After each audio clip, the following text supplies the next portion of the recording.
We only need a couple Yeah, that way it never gets gets clear. But you can't. Yeah, exactly. We're on. I just want to. Okay, nothing formal here, we're just gonna start work session before we begin the commissioners' meeting.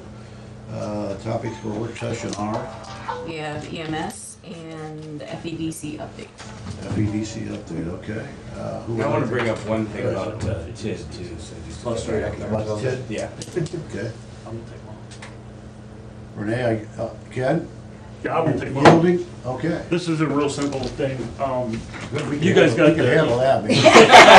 Simple as my middle name. Talk slow then, will you? I will. Okay. So you guys got our EMS assessment that came out a couple of months ago, and I know you guys have had time to peruse it, and I'm sure it's your favorite book now.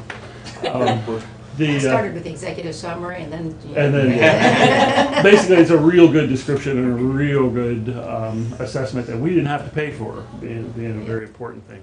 I mean, that document from a consulting firm like that cost you over $100,000. We didn't have to pay for it. And we've gotten our 18 points of performance to follow, which is modeling successful behaviors of all the biggest EMS organizations in the country, like Medical and all those, and they all use all those criteria. So one of the things that came out of that was, hey, you guys haven't raised your EMS billing rates in at least 10 years, and you need to come along with, get with the times, essentially. So I'd looked at it, but I didn't really have a good way of determining what was the right number and what formula to use. So I just kind of hadn't done anything with it because I really didn't have any guidance on it.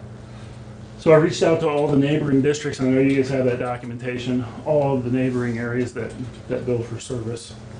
We were quite a bit short of that. And then the topper of this whole thing was when the state auditor comes in, they go, hey, you don't have your billing rate set by resolution, which we had it set by contract. So I don't think it ever really needed to be set by resolution, but the auditors, being auditors, have to find something every time they look at your stuff, or they don't feel like they're earning their money. So we're going to set it by resolution. So that's what I'm here to do today, is to present to you the resolution for establishing the rates for Seneca County Emergency Medical Services Department effective January 1 of 2018. And those numbers are right there in front of you, and I can explain what those mean. BLS, basic life support, is a transport where the patient doesn't require any advanced level care. We don't need any IVs, we don't need any medications, we don't need to do any 12 leads or end tidal CO2 monitoring or any of that garbage. We only need to transport the patient. So the basic rate would be $750 or $700, which is less than some, I think less than most of the other ones. And then the next on the list would be Advanced Life Support 1. Medicare, Medicaid, or the Office of CMS, if you're familiar with that terminology, they delineate that in ALS 1 and 2. 1 is a patient who requires some medication, quite a bit more advanced monitoring, but they're not in extremis. They're not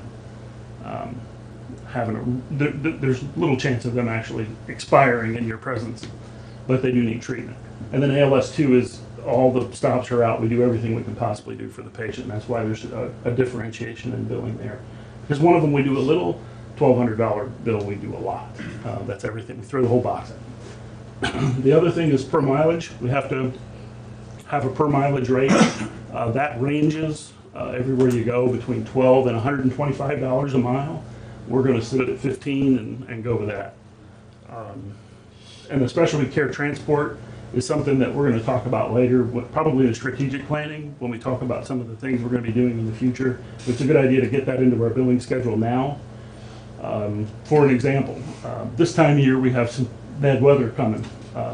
Sometimes those helicopters that we use to save people's lives don't fly, and we need to get a patient immediately from a satellite hospital like Mercy Tiffin or Willard or Fostoria to a larger hospital immediately to do life-saving procedures. That specialty care transport covers that. Otherwise, we wouldn't have a fee schedule to be able to use to do that type of trip, and we would not be able to bill any more than we would for our regular ALS 1 or 2. So that sets a rate for that. And what's on the last one is simply our emergency response fee or no transport fee. We already have a resolution setting what that is, defining what that is. This sets a fee schedule to it. So that if somebody needs us, calls us several times a month and then doesn't get transported, or we do a lot of advanced treatment and the patient then refuses treatment, we also be able to recoup the loss of our supplies and our expenditure. And that's what all those are for. So I think I explained it. What questions do you have? How do we compare at these rates to the city of Tiffin? We're less than there. But this brings us into line more closely to where they are than ever before. And the funny thing is I found out through doing my research that people have used us as the gold standard for a lot of years. Because we were so stable, we never changed. They were like, well, that's what Cedar Seneca's doing, and then we'll raise ours accordingly. And everybody told me that, and I didn't know that. They just done that in the past. So now we're going to lead the way again and go up a little bit, and then I'm sure everybody will follow suit. But we're still not even going to try to be up to where they are. We don't want to. We're not trying to gouge people. And insurance and Medicare will only pay what they pay. You could bill them $1 million, they're going to pay you 30% of it. That's just how they work. So. So if you go, if Bascom goes out and an Echo unit goes out Right. as well, Mm-hmm. and it's a transport Right. level 2 or whatever. Sure. So walk me through the flow of the money. Does some of that come back to the Echo unit? Some of It it does. goes to. How that works is, what we do is using that example, if the Bascom unit goes out and picks up a patient, they're a basic squad. They get on scene, do their basic life support, put oxygen on the patient, get the patient stabilized. The Echo unit comes and meets them. He starts an IV, gives some medication. Okay, that bumps the price up to $900. So the $900, we bill it to Medicare. Say it's a patient 70 years old. So we get a Medicare payment, and they have a co-insurance, a Part D, if you will, or a part, the Medicare additional insurance that you can purchase. We would get about $330 from Medicare, and we would get about $150 to $200 from their supplemental insurance. So the $500 that we get, the county would get 430 or 470 of it, and we give $30 back to the township. The township is responsible for all the personnel, so we give them a $30 transport fee, and then we keep the bulk of that money because we have the bulk of the expenditure. At this point, when we're supplying all the equipment, all the ambulances, everything, fuel, and everything, so we get the bulk of that money, and that goes back into our budget, and that's where our revenue comes from. And another reason why we shot this way is because our revenue has been decreasing, which is not unusual because of the reimbursement rates have decreased over the years with insurance, and the American Affordable Care Act decreased everything. And I don't think we've seen the end of that. So I think we're still going to have another year or two of decreasing reimbursements for EMS. This is a way to try and offset that by increasing the costs. Now I realize when I say that, it has a potential to have the people who are private pays or privately insured has to pay more, and that is true. But we haven't raised our rates in over 10 years. Nobody else can really say that. So we're doing our best, but we still need to make money to make the business go, and that's what we're trying to do. So the townships where we don't have service, this doesn't apply. No, it does not. We don't do any billing. The only time that we would do that is if we took a mutual aid run there, and then we would bill the patient for that. Okay. And that's the only time. And we have done that several times this year, but those would be expected. And if the Bascom squad goes, then Echo needs to go. Obviously, the Bascom squad is the only transport vehicle. That is Echo is correct. just the aid. Right. So there's still only one charge for one transport if they Right. transport it. That's absolutely right. If But the they're- difference is in how the Echo pays for itself is by increasing that rate from BLS to ALS 1 or 2. So if it's a BLS run, we get $700. If the paramedic goes, then we add 100, 200, or potentially 400 to that, depending on what they do. And if you notice, none of those are private EMS agencies because they don't have to give it. Did you have that on there? Yeah. Okay, that's It not says that public right there, information. Not public record. They don't have to give that information to us. I sort of found out through back channel communications. of what some of our privates charge. And you'll see that they don't advertise that. They don't have to. They're a privately owned business. I just found out by calling and just asking, and they told me. They don't have to do that, but they did. And some of them are pretty surprising. I was kind of sat back in my shoes going, wow, I didn't know they charge that much. And $2,300 for an ambulance ride, that is a lot of money. So, but we don't Charging and getting is two different things. Agreed, and that's why we're here, because I mean, like right now, we're getting an average of $300 for Medicare and an average of $125 for Medicaid. And interestingly enough, though, Seneca County's payer mix is not primarily either of those. We have a lot of self-insured and a lot of private insured.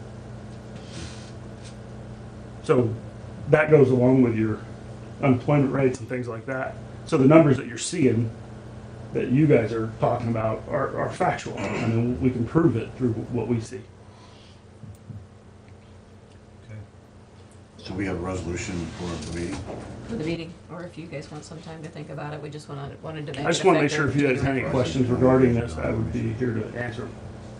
This is my last question, or my only question, I guess, is that under your scenario about getting reimbursed for Medicare and supplement, et cetera, is the individual still responsible for the difference? Not if it's Medicare or Medicaid, but if you have co-insurance through your, like if you have employer's insurance, Right. You have your co-pays and your max out-of-pockets and things like that, you're responsible for that. But Medicare and Medicaid has a federal law that prohibits us from balance billing. They're the only two that do so far. Now, I'm not sure what's going to happen with the Affordable Care Act type insurance, you know, the insurance.gov thing.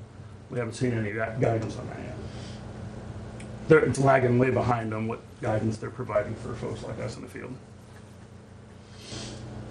Not my best answer. Okay. Appreciate it. You're welcome. Thank you. Thank you. Okay, Renee. Good Welcome morning. to Tiffin, Ohio. Thanks. 2 days in a row. 2 days in a I row. know, Yeah. it's so exciting. Well, I just wanted to come in this morning because I don't get over here as much as I need to kind of give everybody an update on what's happening as far as Fostoria Economic Development. I am thrilled to tell you today that I think our office is busier now than it has been in 30 years. But some current projects we're working on. We currently have 4 active projects with the state of Ohio, all located in the Seneca County portion of Fostoria. 2 of those projects are sizable, and 1 will be announced before the year end.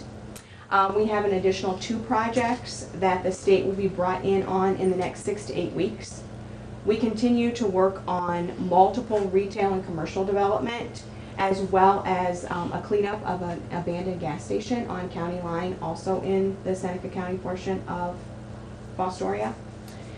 It's interesting as far as state leads. We have submitted 4 times as many this year as we have in the last 3 years. The amount of activity at the state level has really increased, which has certainly benefited the local communities. Downtown development and revitalization continue to be a top priority for us. We have secured funding for the continuation of our downtown facade program, and we are currently redoing our streetscape downtown, which had not been touched since it was originally put in the early 1980s. And something that we just launched that I'm really excited about is the Jobs Fostoria campaign. I know in Fostoria we hear a lot about what jobs are available, how can we apply for these jobs. So we actually created a landing page on the Economic Development website, as well as a Facebook page. We have given all the contact information to the local HR people, so they can go directly to Facebook to this one site and post any jobs that they have open. It's basically a one-stop shop for people in the area looking for jobs. We had 3 videos produced highlighting healthcare, manufacturing, and agribusiness. And those are being utilized on the website, as well as a YouTube channel that we've created. This is an initiative that we're really excited about, and we see it growing in 2018. But as we all know, workforce development is a critical issue that we're all facing.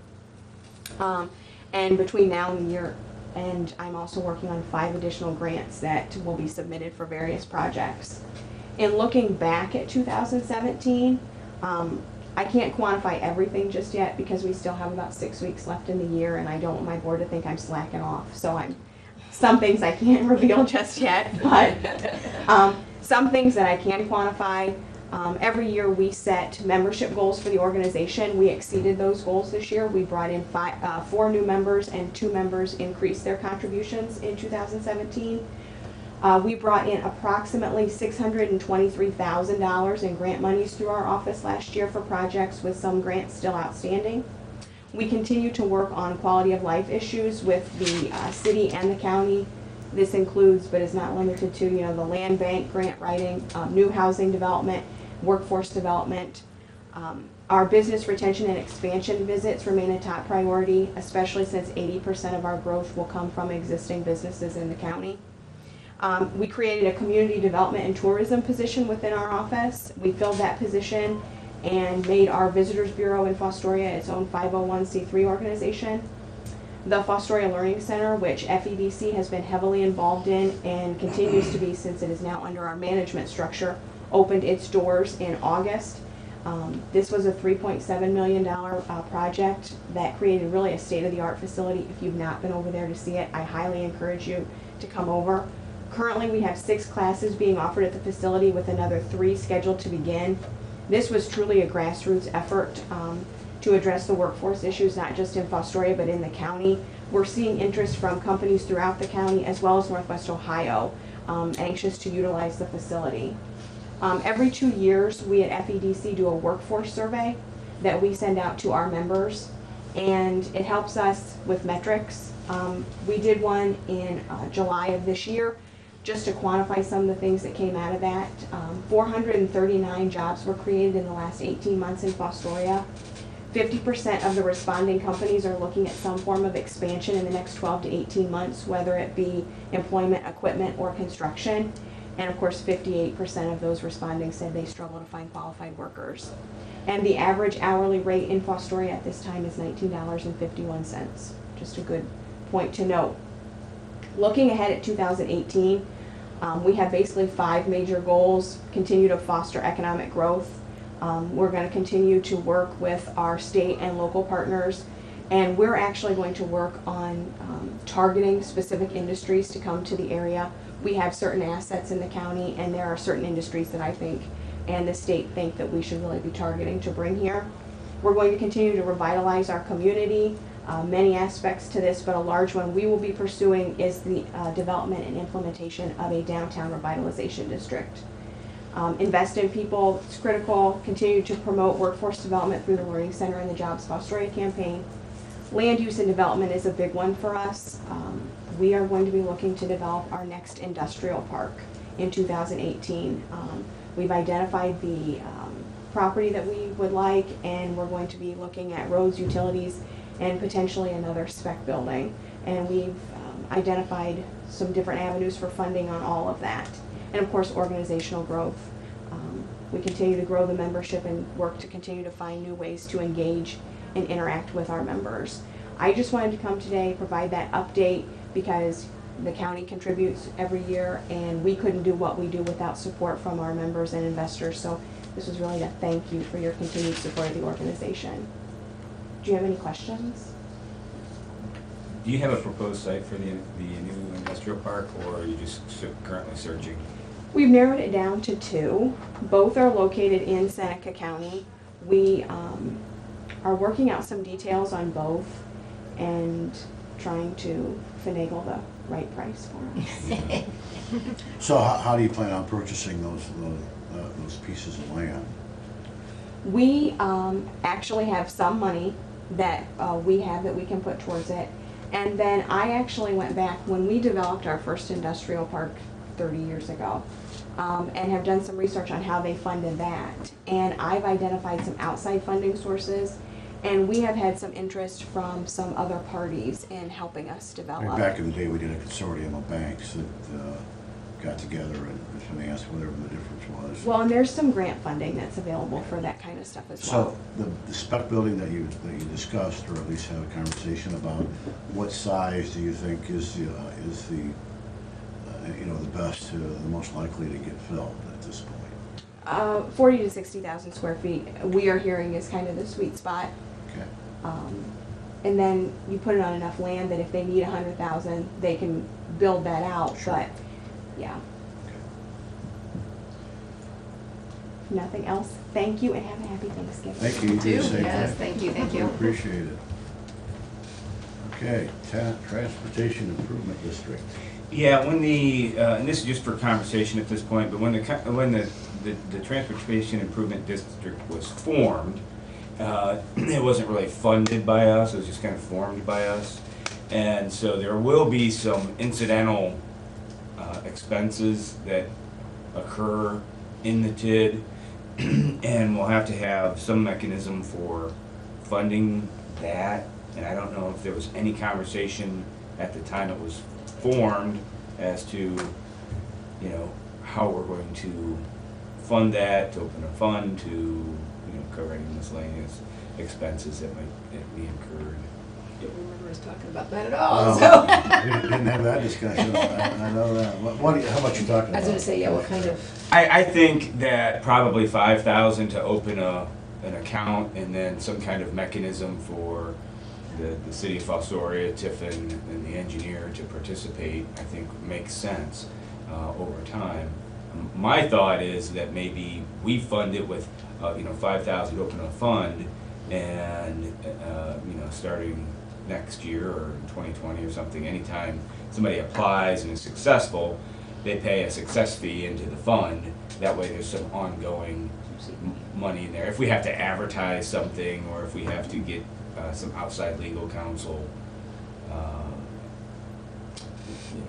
then there's kind of an ongoing. Well, Right now, we have one grant for $250,000 that is going to come into the fund, and it's going to be a City of Tiffin project. That's first year, first project. So, Right. I mean, it's gonna be a good conduit, but at some point, we're gonna bump into, we need to do some legal work or some engineering work. are there any general fund accounts that reflect the ability to pay for economic development or infrastructure development now that we have? Yeah, we have a line under the general fund where we pay Fostoria, we pay SIDEC. I don't think there's any extra in there. Not that we, Is it better to set up that fund, or is it better to approve specific costs as they arise? well, and will the auditor require it to have a separate line? Because of its. There will be a separate fund, it's already being set up. I don't think we have it set up yet. Not set up yet, but I know Julie's working on that with Mark. And there's not immediate need for the funding. So, I mean, we could do it, as you say, like, if there is a bill, figure out how to pay it, or Well, you can put 5,000 into an account and have the TID determine. I mean, I don't want to approve $150 bills, but on the same token, I don't know how often it will be necessary to fund an item, especially like with the 250. You say we got that grant. Did that generate any income with the TID?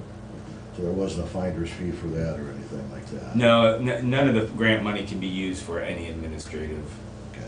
That happened to be, So how- SIDEC wrote it, and the city of Tiffin, Okay. it's a city of Tiffin If project. that's the case, then you had mentioned that if we did have a project, that somebody would put some type of fee in the account.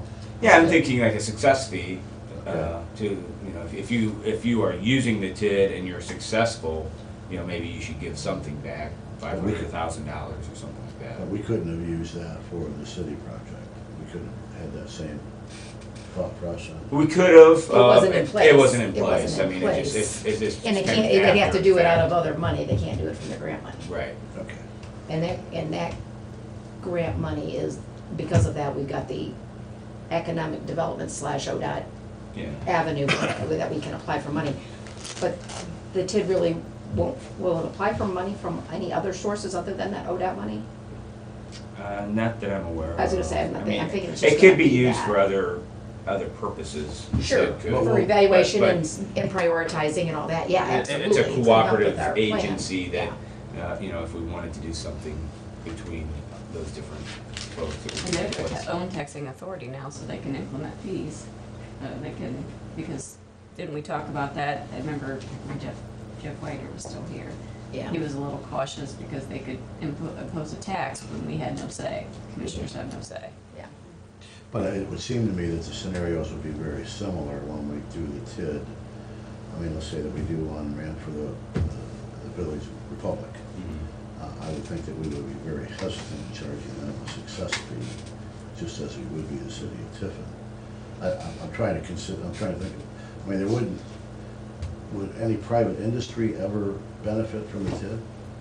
I mean, would there be a situation in which we would put roads in to access? I mean, the industrial park scenario Yeah. would probably be a place where we could use, you know, TID money to, you know, put in an access road for an industrial park and, you know, by, you know, In that case, iteration, it would benefit a business. in that case, then we'd probably be charging ourselves because we would be the ones that would probably initiate that. Yeah. Okay. Yeah, and I, you know, I don't know what the perfect solution is, but at some point, we're gonna see a bill. Yeah. And so, There's a couple of the TIDs, if I remember, I don't know, Shirley, if you know, that I know we weren't the first one. You know, I mean, there was another half a dozen or so already formed in the Right. state. Maybe we can, I don't know that Sandusky County's is, I know they got theirs underway because the infamous roundabout was a goal and a need for Tara and so forth. So maybe not theirs, but I don't know, you know, theirs isn't that far ahead of ours. Yeah, Maybe well, why 12 don't you months. call it, so as a county administrator and maybe somebody else that has a TID and see what they do as far as. Somewhere I have a map, I know, that showed where they all were, we could I pick. don't have any objection to putting some money in. No, I don't either, I just don't wanna see make sure we thought through it and establish it. Cause, you know, maybe the percentage is, you know, 0.5% or something that comes back, or something very minimal from the success of the project. And if they know that up front, probably isn't a big deal, but I wouldn't want it to have to be a lot, like you said, when you get to the case of some of the smaller communities. Yeah. And the need for funds are to, because we can't use the county prosecutor to review grant documents because the TID is not covered by the county prosecutor, so they have to have their own legal counsel, as well as there could be audit fees or fiscal fees that we have to pay. And if those are the case, then the TID needs to have some funds to do those. So that's where this came from. As it's becoming more organized, we're working through that. There is no administrative fee with a $250,000 TID grant. yeah. And, yeah. Yeah, the TID isn't getting any money for administration, and it's not allowed, so. Since we're on that subject of the TID, and that's countywide, right? The Transportation Improvement District, it's not within just the municipality or anything. Something that come to light, sitting at the Integrated Committee for the Ohio Public Works Money Friday with Mark Zimmerman, and that's where our issue 2 monies for the roads come into play, and the townships all do a submitted application for projects together jointly for funding, in which we got funding, and I can talk about that as well. All our projects were funded. A lot of the problems that our townships have, just thinking about this, is they can't even go for some of these monies because they just don't have the match money. They have to have match money, and they struggle with that. And I'm wondering if there's any way with TID and/or if and when whatever percentage it is that trickles its way back to the county from Rover, these energy projects, that kind of stuff. You know, I'm thinking that's something down the road to be thinking about. Is there a way that we could help? To fund the TID and have match. That we could, yeah, to make some things available for some match money for some of these townships, because the infrastructure is vitally important for everybody everywhere. But even in, like I said, in some of their cases, they simply can't go for money available to them because they can't do the 10% match. They just don't have the funding to do that. And I'm just wondering if, you know, not just out of the general fund, but is there a way with some monies that we don't see now that we will see in the future because of all this pipeline infrastructure stuff going on, and that infrastructure is a direct impact to township, you know, will be with the windmill projects and other projects too.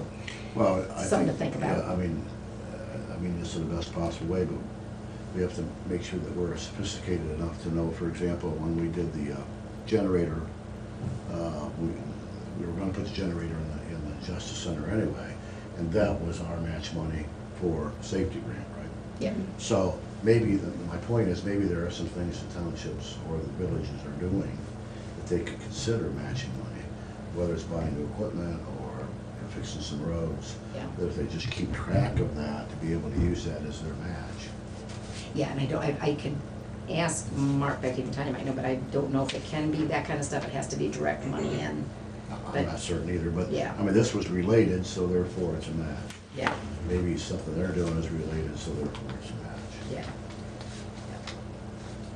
So, Okay, it's 7 o'clock, I'm gonna get a cup of coffee, and we'll call the meeting. I have two things. Yeah, go ahead. I have 2 things from regional planning that I wanted to bring to you. I'm gonna just drop everything.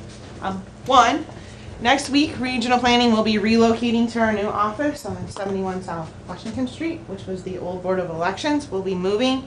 The office will be in a transition period that week, so please bear with us. We're hoping to be up and running completely on Monday, the 4th, I believe it is. So we just ask for your patience during that time. We got phone line switching and all kinds of great stuff going on and people moving us and boxing up. The office is 98% done. A door needs hung, exit lighting needs hung, which the electrician is supposed to be in today, I think, to do that, or tomorrow. And a couple switches need done and a thermostat needs changed out. So what I would like to do at this time is invite any of the county staff or county maintenance, if they would like to see the space, to coordinate with John or myself, John Logston, county maintenance, or myself, to go down and just take a look, to see what it looks like before any furniture gets in there or what have you. We will be holding an open house. That'll be in January. We'll announce that as soon as we have a secured date, so that it'll be all day during work day, so anybody in the county is more than welcome to come visit us that day and see what it looks like. So we just wanted to put that out there so everybody knows that things are happening and it's almost done. So a little ahead of schedule and a little bit more exciting than we thought. I'm sure the rest of the world is much more excited than we are at this point, because we have to move, and anybody who has to move 20 years worth of stuff that isn't theirs knows that that's not as much fun as you think. So we have that little bit to do. Then the second thing I have for the commissioners today is to plant a seed of conversation for you guys to talk about and potentially give me a decision by the end of the year. I've been working with the city of Tiffin on a city of Tiffin and surrounding area bus transit development plan. It's the phase 2. Phase 1 was done by Heidelberg University at no cost to the county or the city, and we now need the second phase completed. The second phase basically is going to determine where your stops are at, the timing of scheduling, if this is feasibility, operational costs, all the key things that go into setting up a bus and transit plan. The reason I'm coming to the county with this is because we would like to have several stops outside of the city limits, potentially maybe an industrial park that's not in the city limits, or out to the DJFS, or maybe at another entity that's not inside the city limits. The total cost of the plan without alternatives is $27,941.27. The city of Tiffin has already paid regional planning $15,000 for this plan. The Seneca County School of Opportunity has committed $2,000 towards the plan. We've requested $3,700 from Heidelberg University and Tiffin University, and we would like to request $3,700 from the Seneca County Commissioners to go towards this plan. $3,700 apiece for the colleges. Mm-hmm. Okay. We've made the request, we have not got a decision back. We feel that this is small investment with a large return if we are able to make this come to fruition, due to the fact that it's a great service to your county residents. They would have a low fare bus transit. It would also potentially help increase people being able to get to work, as well as retail opportunities and some tax inclusions that you could get. The nice thing about this plan, there's been some good conversations, is that SCAT has already received funding to put in some bus stop type terminals where you could wait for a bus. So they have that funding available to them. And SCAT has already said that they would really like to take over operations of it if this does come to fruition. And one of the great things about the second phase of the development plan is finding those sources that help fund a transit system. So that's why we want to continue with this project in 2018. My request to the county is just I would hope for your consideration for this project and would like to see you let me know if we could do this by the end of the year. Question that, you said SCAT's interested in managing it, but would the bus itself physically be a SCAT transit, No, it would be a separate a bus? separate busing system. And this is just to finish funding the study and so forth, and it was total 27,900, 27,941.27 for the actual phase plan. and the first 2,000 was from DJFS, did you say? School of Oh, Opportunity. wow, And sorry. 15,000 from the city and 2,000 from school. There's two alternatives that are approximately $10,000 that we have submitted a request to the Tiffin Charitable Foundation to help fund those alternatives as well. So we are looking at alternative sources to help pay for the plan. The alternatives are just that, alternatives, they're not necessary, but the actual plan is necessary to be able to move forward and hopefully gain further funding. Who do we see ultimately as being the entity responsible for ongoing bus transportation and the costs related to that? It appears through our conversations that we've had that SCAT would potentially be that entity. Okay. I mean, There's no formal decision on that yet, but that's appears. I wonder if they've got some funding mechanism through ODOT, through their, would it be, if it's outside of municipality with their, I mean, I have no problem with the study, the only problem, the Their thought rules, process I things have is when you create a bureaucracy or another, another service, somebody right, has to fund that on an ongoing basis. yeah, And if SCAT doesn't have that in their budget, God bless them for stepping up, yeah. but, we fund SCAT. So it comes back to that. I guess that the study will indicate what the ongoing costs will be and whether or not, I think the study will be a very small percentage of what the cost actually is to do the job. Yeah, well, actually, we work with SCAT on their facility because on our property and so Right, forth, but we don't. I don't mean to yeah. fund. I just want to we make sure it got- didn't end up in the paper wrong. No. Somebody's gonna go, oh, well, where's our check? We do contribute to that operation, it's just. Yeah, yeah. And that's a key part of the study, is to be able to determine what the cost feasibility is of this project, and if it's really something that is going to work for our community, and if we're gonna have somebody who can really take on that operations and fit it into their budget. When it comes to SCAT, I will not speak on their behalf. It's always best to talk to Mary Habig about what their future plans are and what they'd like to do. I've talked to Commissioner Thomas about this briefly. I know he spoke with Mary a little bit, and I would recommend that both other commissioners do that as well to ease any concerns you might have. And we do see this being a benefit to the community completely because SCAT would not have to be utilized in town or out to those nice little outlying areas. They could actually use the busing system for a cheaper fare, and SCAT would be able to go out further into the rural community and extend their services to a greater group of people than just inside the city of Tiffin. So they could expand their fingers out and get out there and really serve more people. So that's what I see being the great benefit of that, as well as if the city of Tiffin was to have a bus plan in the surrounding area, the two universities would completely benefit. Students who are used to living in an area where they have transit would then have transit and be able to get out to our retail shops, to the hospital, what you need to get to. Our elderly who are unable to drive would have an alternative as well. So it's something to look at. We need to always think ahead for the future. Appreciate your time. Thank you very much. Thank you. Okay. Are we ready for Commissioners meeting? Yeah? Okay. We'll call this Commissioners meeting to order for Tuesday, November 21st, 2017. Please join me in the pledge. I pledge allegiance To the flag Of the United States of America and to the republic for which it stands, one nation under God, indivisible, with liberty and justice for all. Please join me in a short prayer. Heavenly Father, during this season, we are extremely thankful for you allowing us to represent the people of Seneca County. We are thankful for all the bounty that this county has and for its people. We would especially ask you to take care of those men and women serving us, protecting our freedoms and their families. We ask all this through your Son. Amen. Okay, roll call, please. Commissioner Kirschner. Here. Commissioner Thomas. Here. Commissioner Stacy. Here. All right, I'll accept the motion to approve the digital audio video recording of the board session held November 14th, 2017. So moved. Second, Roll call, please. Commissioner Stacy? yes. Commissioner Thomas? Yes. Commissioner Kirchner? Yes, okay, how about adjustments to the agenda here? Do we have any? We've got the Justice Center as a topic.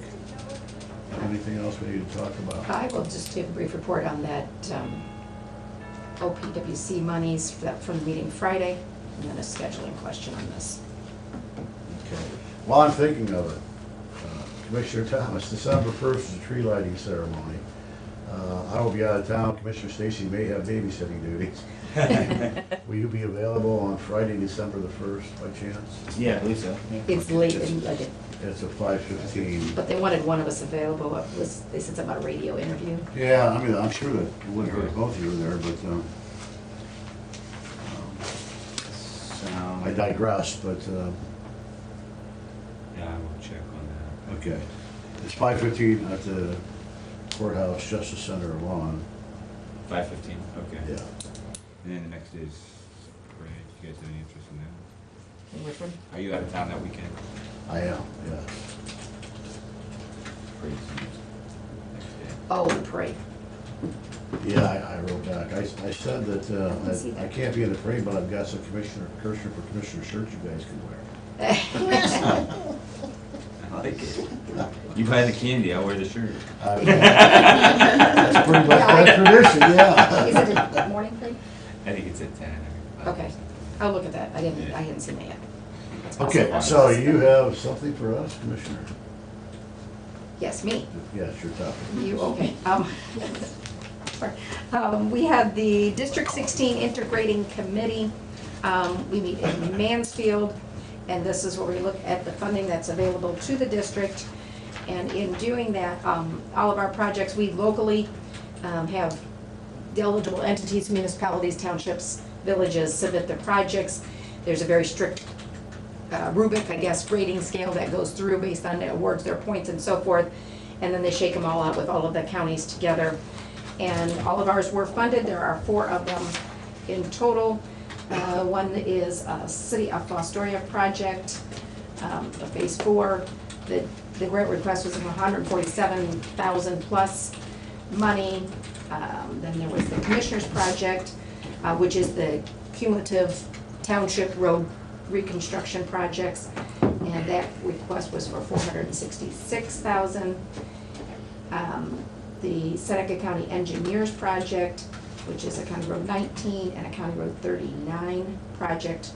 The grant request was $378,000. And the last one was Jackson Township, Township Road 41 paving project, a request of $25,000 plus. So just glad that our projects all fared really well. Locally, we really didn't have a lot of competition for those, but they all made the cut, because Mark always throws one in.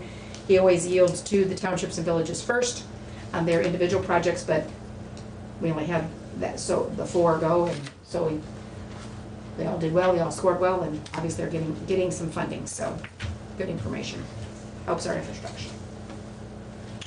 Okay, the courthouse, or Justice Center, we've all had a chance maybe to look at that second floor, have we? I have not, I need to get over there. I wasn't available that day, but Second floor is pretty much completed, and kind of get a sense as to what the other floors are gonna look like. in the court team meeting is next Thursday. Correct. I had a question on security. So the sheriff's office is gonna be providing the security for the whole structure, both buildings. And is there a security plan that's been drafted? Like who has access to what doors are alarmed, when they're gonna be alarmed? Is that all being done? Yeah, I know the sheriffs met with them extensively. They had various meetings when they were determining the scanning system and all of that. That was all part of that together, is my understanding. Right down to their communication stuff that they need back to the jail for the folks going to court. Yeah.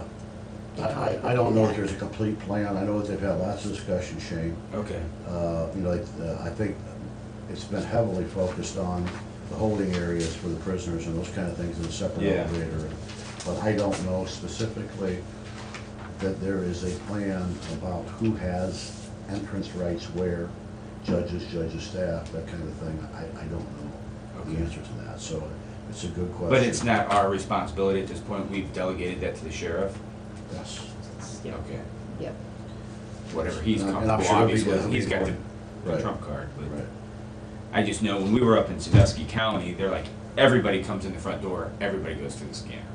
Yeah, And I'm like, really? No, really? yeah, yeah. They said it was an adjustment for everybody. Yeah. They had to do it, yeah. Because they Yeah. didn't have that scanning system before they did their renovations. And we've at least had one system there with the annex. Municipals is a little different, and so this is gonna be Right. for everybody. Yeah, what prompted me to think about it was just, we're talking about where the annex now exits Right. onto Market Street, there's a sidewalk that comes out there, and whether or not that sidewalk should stay at all. Well, they're And talking about, I mean, the last conversation I had about that was gonna kind of be an atrium, an outside atrium area. Yeah. Take the sidewalk out, maybe put paver in, a picnic table there for the staff or something, but Yeah, I don't know how that's gonna work. But it's a natural alcove, if you will, from the wind and stuff there, so it might be just a little area to an outside break place. Right. Yeah, my concern was if that becomes a place where people let people in and And that's keep what they are controlling not flow. supposed to be able to do. And whether or not that'll be alarmed and how many hours a day it'll be alarmed and. Yeah. So if the sheriff is, drafting a policy or creating those rules in conjunction with the judge, I'm fine. I don't have any The one- better knowledge. Yeah, the one plan that I saw would be there's no entrance ability on those doors, there'll be different doors, and that they will be alarmed Yeah. if they're open from the inside, but, Emergency exit only. yeah, but I don't know that all to be for sure. Yeah. We could ask the sheriff as we get closer to, and give us a summary of that stuff. Yeah, I think that makes sense, just so that everybody's on the same page there. Okay, any other old business? Hearing none, we are ready to do the appropriation adjustments. Board scheduling. You said scheduling? Oh, scheduling, I'm sorry. Somebody wanted to talk about scheduling? Oh, just, I didn't know if anybody was going to be able to attend this annual meeting on December 7th. Certainly it's something that it's the Area Agency on Aging. Give me the date It's for again. District 5, December 7th at noon. Mid-Ohio Conference at Mansfield. Anybody got an award or anything like that? I don't think it was, I I don't think like it, more of I those either. don't want to miss those. Don't, I think I'm gonna meet my calorie consumption at the FEDC holiday social that night.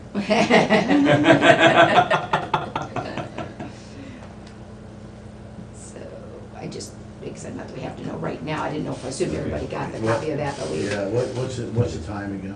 Yeah. at noon, Noon, and that's in Mansfield? yes. Yes. I think it's on the, yeah, it is on the calendar, so it's just a matter of somebody knowing one of us is gonna go. So we can- Okay. Did we get something scheduled for strategic planning? Is that? I have in my book December 13th. 13. That's scheduled, okay. Yeah. We have a spot, it's all, everything's, Public safety. yeah, all right. We got it on for 9 to noon, if we need that much time.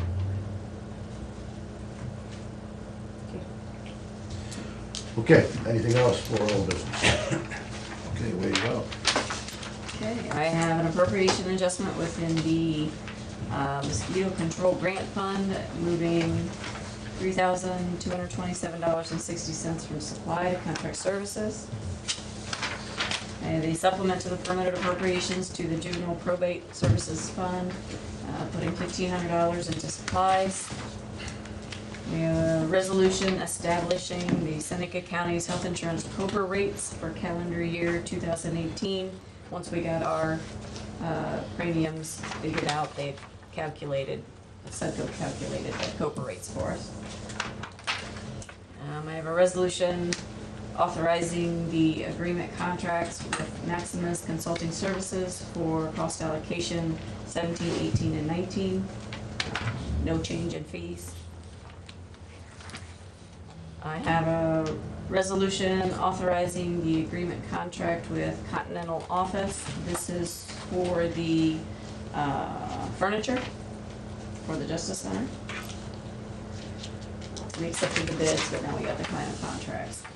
I have a resolution rejecting all bids received on Tuesday, November 14th for the court facilities integrated audio-visual system for the Seneca County Justice Center located at 103 East Market Street. Bids were over the threshold of the engineer's estimate, so we will be rebidding, which leads me into my next resolution, setting time, date, and place to receive sealed bids for the court facility, this is hard for me to say today, integrated audio-visual system for the Justice Center that will be on December 12th at 10:30 here at the Commissioner's office. Okay, then. Do we have any sense for what's going on there? As Well, tell them about I haven't had. how it was bid and how it should have been bid. there was a, and I'm not techie, but there was a piece of equipment that is proprietary that was in the bid specs. And a company can build that themselves, but the specs had listed that equipment specifically, but then he also had the language, or you can build yourself. And that could have been $100,000 difference, and everybody decided to bid on that one piece of equipment instead of doing it. So we know what it's gonna cost with that proprietary equipment. Now we're asking to rebid by building it themselves. Because it was higher than what we expected, so. That was Silling's initial best evaluation of why the bids came in so high. We'll see. So it is back out for bid. FF&E, here we go. And we're not requiring a mandatory meeting this round. So they have asked, it'll be in the ad that anybody contact us before December 5th to schedule a meeting if they need a tour through it. We're gonna pick one date, but it's not gonna be a mandatory like we did last time. Yeah. Is that been advertised yet? It will go out this Friday, and then next Friday will be advertised. Yeah, I guess, if this is gonna become a topic of conversation, we need Cillian to come in and explain it to us. Is there a comparative firm to Maximus? Is there another company that has bid on our business? Yeah. There? Pulled this one out too, because I had questions on Maximus. Well, go ahead, Well, that's a starting question. What we had, I just remember back, we had some question on, does it make sense? Yes, they provide good data, but if we're not getting some of this money back Sure. from all departments because they simply can't afford it, Right. and that kind of thing, I just wonder if it's worth us spending the money. I guess I don't know. I'm not sure I'm ready to say we want to go back to another 3, well, I guess it looks like a 2-year. 3-year, 17, 18, or 18, I thought 19. it says 17, 18, 19. They go at July 1 to Yeah. June What 30th. Tanya told me is that next year they'll be doing this year, right? Oh, that's right, they do, it's in the rears. Okay. Yeah. And, one reason we considered doing the cost allocation again was due to all of the offices changing locations, that we allow Maximus to reevaluate all of those areas, which they will do in this contract, for a firm number for Justice Center, for Board of Elections, for regional planning, all the entities that have moved, park districts, reevaluating Job and Family Services. The first thing that comes to mind at this point, Commissioner Stacy, to me, is that we need to, I'm not sure that Maximus is a firm, and I don't care if we bid that, but we definitely need to come up with something for the Justice Center, because we've got that 75-25 split with the city that everybody buys into, so we really need some documentation on that. Yeah. I agree with you that many of the offices that we support don't pay that anyway, so just because you know what it is, doesn't mean that you're gonna charge it. But in the case of the split for the Justice Center, and as Stacy said, moving prosecutors and Board of Elections and all that around, it's probably a good idea to have a sense here. But I'm all for looking at a dumbed-down version, if you will, of that, or maybe something less sophisticated. I'd want to coordinate it with the city, whatever we do with the Justice Center, that they agree that this is the way it ought to be done. Because I don't want to get into a big contest with them. Well, you got your guys, we're going to get our guys, and Yeah. let's come up with a number. I'm not saying that's going to happen, but Can we hold on that one? You can For pull that another one out. week? Yes, absolutely. I mean, I'd like to see us pull that one out for now. Again, I bad if I should have noticed that and asked, but I didn't. That's okay. okay, so any other discussion? I'll accept the motion for the appropriations except for the Maximus one. So moved. Second, Roll call, please. Commissioner Stacy? yes. Commissioner Thomas? Yes. Commissioner Kirschner? Yes. Okay, it's time for public comments. Do we have any? Happy Thanksgiving to you all. It's nice to see you come here more often. We're here every Tuesday. Two shows on Saturday. One of the, we were lucky enough to have dinner with the folks of Sandusky County, and the one question was asked more frequently than any other one from them to us was, "You guys say that in the meeting?" Yeah. Yeah. Yeah, we do. So hopefully we don't take ourselves too seriously. Okay, so I need a motion to go into executive session. For the purpose of needs to be stated. Pending litigation. Pending litigation. Second, Okay, I think we will call on that. Commissioner Stacy? yes. Commissioner Thomas? Yes. Commissioner Kirschner? Yes. Jimmy, I don't know of anything we're gonna have additionally. We have law library. Law library. Oh, we have a law, Coming up. but I mean, from the executive session, so. From that, gotcha, All okay. right. But, yeah. Needed for law library. Yeah, I'm heading Should've your brought my way. computer in. I'm done with Hey, it. thank you. It's wonderful to have